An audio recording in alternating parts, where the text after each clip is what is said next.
Welcome back, dancers, to Ballet Beyond Boundaries. The setup is a little bit different today.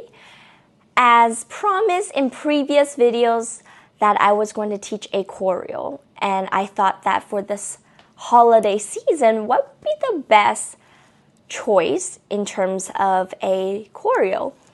And I was thinking maybe I would just use holiday music and choreograph something, or choose something from one of the ballets to teach. When I thought about it, what would be the perfect choice?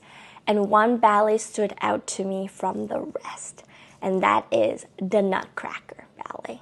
The Nutcracker is an iconic holiday classic that has become a beloved tradition for audience all over the world. Before I tell you which variation that I would like to teach, I want to give you a brief summary of the ballet to set up the stage to help you appreciate this timeless story. So just want to share a little bit of history. The Nutcracker was composed by Tchaikovsky. It was premiered 1892 at the Mariinsky Theater at St. Petersburg in Russia. While it wasn't like an immediate hit, it grew to become one of the most beloved ballets. The story was based on Hoffman's tale, The Nutcracker and the Mouse King. It follows the magical journey of a little young girl. So I'm just gonna give you key points of what happens in the ballet, and then at the end I will tell you which variation we will be learning.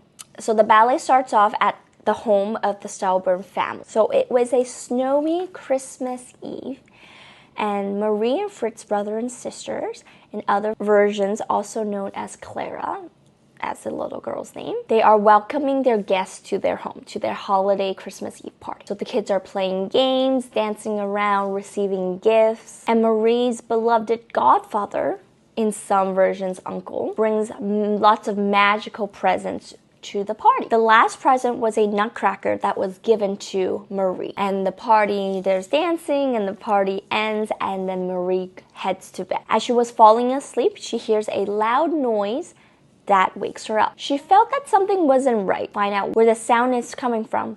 Out of nowhere, she sees a giant mouse scurry into the room, and the Christmas tree begins to grow. It's like it becomes mass, and everything kind of disappears in the room except for the Christmas tree, the mouse, and also the toy soldiers that was given to Fritz. And the toy soldiers and the Nutcracker became life-size, as big as Marie. The Nutcracker then leads the toy soldiers into a battle with the Mouse King. The Nutcracker and the soldiers won. The Mouse King is dead, and an ancient spell was broken. Then Marie goes back to sleep, and now the ancient spell is lifted. The Nutcracker turns into a handsome prince. And here is, maybe some of you might know, all the scenes of beautiful dances starts from here.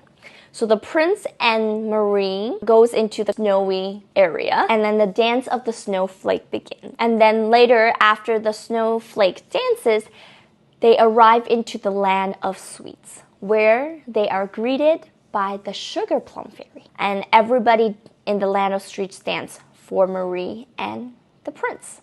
Marie and the prince enjoy dances from all over the world. And depending on the different versions of Nutcracker, they might do all the dances from the world, or they might choose and pick. And there's many different versions. So I'm just telling you one of the versions that have been danced in. So it starts off with a hot chocolate from Spain. After the hot chocolate from Spain, you will see the Arabian coffee from Arabia. And then you move on to the Chinese tea and the candy canes. Then you have the waltz of the flower. And then you'll see the marzipan shepherdesses. And then the sugar plum fairy, remember I mentioned, greeted Marie and the prince.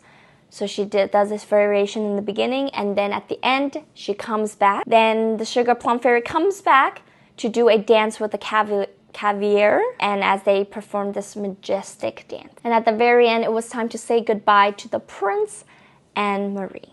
So this is kind of one of the ways, one of the storylines how it ends. And there's many different variations or versions as the ballet has been performed, and different companies of different schools perform it differently as well. Like I said, Marie, sometimes it's called Clara in some versions. Yeah, so that's kind of the overall story of the Nutcracker. And I think now is the moment that everybody is waiting for. I have decided, because it's such an iconic and well-known variation. Drum roll, please.